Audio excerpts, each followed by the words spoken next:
नमस्कार मु केदार रंजन महांती वास्तुविद विशेषकर आज वास्तु कार्यक्रम स्वतंत्र भिन्न कहीं ना आज मु आपन को गोटे दुनियार गोटे बहुत बड़ माने मिछ कहले भी चले किसी लोक मुंडे ये जिनस भी रही है दक्षिणाभिमुखी घर विषय मुझे आपण कहि साउथ फेस घर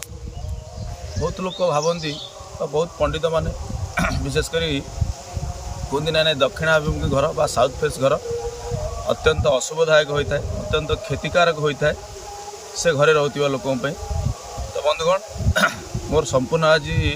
वीडियो आपण मानक कौन ना साउथ फेस घर उपर दक्षिणाभिमुखी घर उपर प्रथम कथा कहि दुनिया जो जिनस आलोचना हुए बा जो मैंने प्रायतः ग्रामांचल हो सहरांचल हो किछि लोकों भितर जो आलोचना हुए किछि पंडित माने जिन को कहती कि ना दक्षिणमुखा घर अत्यंत खराब। खाली आपन को आज ये क्लीयर कर देगा चाहे दक्षिणमुखा घर केबे खराब नुह किंतु एटा सत्य यदि प्रॉपर वास्तु हिसाब रे आपण को घर तैयारी आपण करिथांती साउथ फेस घर हेतिबो प्रॉपर तैयारी करथिबे ताले केबे भी से घर खराब हबो नाही कहीं ना दक्षिणमुखा घर अत्यंत बेसुमार जमी गोटे हिंदी गोटे कथा अच्छी कि बेसुमार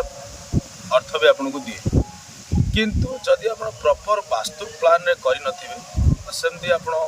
मन इच्छा करेंगे ताले सी आपको बहुत क्षति भी पहुँचाइब। तो बंधुगण मुझे आपन को स्पष्ट करदे चाहे जे कि वास्तुर विशेषकर कौन ना दक्षिणमुखा घर आम जो करुचे प्रथम मुझे आपन को कहीदेवा चाहे कि प्रॉपर साउथ फेस बा दक्षिण दिग को एलिमेंट को रिप्रेजेंट करे बा को एलिमेंट को प्रतिनिधित्व करे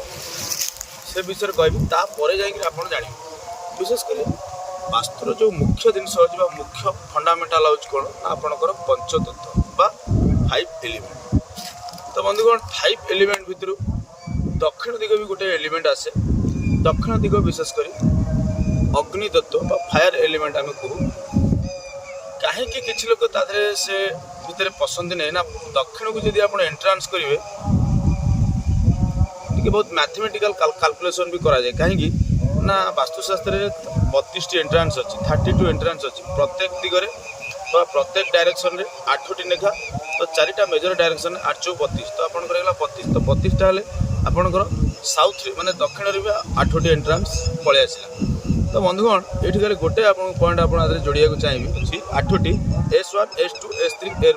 S4 S5 S6 S7 S8 ये जो 8टी एंट्रांस भितरू आपणकर अत्यंत भल आउ अत्यंत आर्थिक स्तर रे भल बा आपणकर पावर कॉन्फिडेंस ये सब स्तर जदि आप देखिए ये जिनस आपन को जोरदार प्राप्ति करे बा बेसुमार अर्थ प्रचुर अर्थ प्राप्ति से डायरेक्शन करे सी हूँ दक्षिण से डायरेक्शन 3टी डायरेक्शन आसे 3टी विषय 3टी आपणकर मु कहि दोची 3टी point entrance आसीबो S2 S3 S4 ये जो S2 S3 S4 ये आपण आपको जानि परिबे नहीं साधारण लोक आपण जदि प्राय आपको जानिया बहुत कष्ट जो माने प्रोफेशनल वास्तु काम करती से माने आपको जानि परिबे S2 S3 S4 ये 3टी एंट्रांस कहले आपण कोन होची ना अग्निकोण आउ दक्षिण यही 2टी डायरेक्शन मझिरे आसीबो अर्थ से डायरेक्शन ना होची south south east direction south south east direction कहले ताको आमे कोन को ना सब कार्डिनल जोन ये सब कार्डिनल जोन भितर जोड़ी एंट्रांस पॉइंट आसे से होची S2 S3 आउ आपणकर जो साउथ डायरेक्शन भितर आउ जोड़ी एंट्रांस आसे सेटा S4 S5 तो ये जो साउथ साउथ ईस्ट रो 2टा डायरेक्शन बा 2टा एंट्रांस पॉइंट S2 S3 आउ साउथ माने दक्षिण रो गोटी एंट्रांस पॉइंट S4 यही 3टी एंट्रांस ही पूरा लगातार अच्छी ये 3टी एंट्रांस अत्यंत पॉजिटिव आ अत्यंत शुभदायक आ प्रचुर अर्थ भी प्रचुर कॉन्फिडेंस प्रचुर पावर भी आपन को दिए संसार रे जीवन में ये एंट्रांस जदि आपनकर होता है अत्यंत भल किंतु यहीटा आपन को आज मुझे कहीदेवा चाहे जदि आपनकर दक्षिणमुखा घर कर प्रॉपर वास्तुविद की खोजतु प्रॉपर वास्तु ज्ञान नियंतु आ कंसल्टेंसी नियंतु तापर आपण करंतु किंतु एटा आपण को आउटे कथा लास्ट मु कहि देबा शेष रे कहि देबा चाहे दक्षिणमुखा घर यही प्रपर जब आप वास्तु प्लान कर ठीक ठाक एंट्रांस पॉइंट रे आप एंट्रांस कर अत्यंत भल हम किंतु जदि नेगेटिव एंट्रांस तार बहुत अच्छी इवन जमी आपणकर S1 S8 S7 यही सब जो एंट्रांस था ये बहुत मोस्ट डेंजरस कहीं ना अग्निकोण भी आसो ना रेतकोण भी आसो तो यही जो जिनस आसो ये जो तार भीतर जब आपंकर एंट्रांस पड़ जाए तो बहुत भयंकर विपद भी सामना करने पड़े। तो बंधुगण किसी वास्तविक बंधु मैंने से मना करती जे कि नहीं दक्षिणमुखा घर अत्यंत अशुभ ना अशुभ आम कहना नहीं शुभ बहुत शुभ किंतु प्रपर जब पॉइंट रे आप एंट्रांस हो तो जीवन में आपन को बहुत तरक्की भी आपन को मिल जीवन में आप बहुत अर्थर प्रभाव भी जीवन में आसो किंतु प्रपर यदि वास्तु प्लान हुए। तो बंधुगण आज तो रहा ये साउथ फेस घर उपर कहीं ना अन्य डायरेक्शन अन्य दिग भी अच्छी कहीं नॉर्थ अच्छी आपंकर ईस्ट अच्छी आ वेस्ट अच्छी तो सी अन्य पार्ट अन्य गोटे एपिसोड मुझे कहि किंतु एतिक मुझे कहूँ आ ये जो वार्ताटी आज आपको देली आपको गुरुत्व देवे आ जदि आपंकर साउथ फेस घर होता है जमा व्यस्त विव्रत हबार ना कहीं दक्षिणामुखी घर अत्यंत शुभ किंतु जदि एंट्रांस जदि आपंकर S1 ना S7 S8 बा S6 ये जब पड़ा ताल आपंकर बहुत क्षति से कराए किसी ना तार ट्रिटमेंट अच्छी तार रेक्टिफाई कराए किंतु सेटा तो आपंकर भिडियो कहवा संभव न जेहेतु मुझे जड़े प्रोफेशनल वास्तु कंसल्टेंट तेणु जेहेतु आमर प्रोफेशन यहाँ तो कमेंट्रे कंसल्टेंसी बा आर केमती रेक्टिफाई करा सब तो कहया तो असंभव कथा कहीं ना बहुत लंबा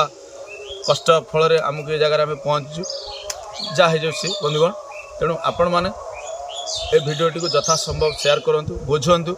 आ जदि किसी न जापार जदि किसी आपंकर जाना इच्छा अच्छी मत कमेंट मध्यम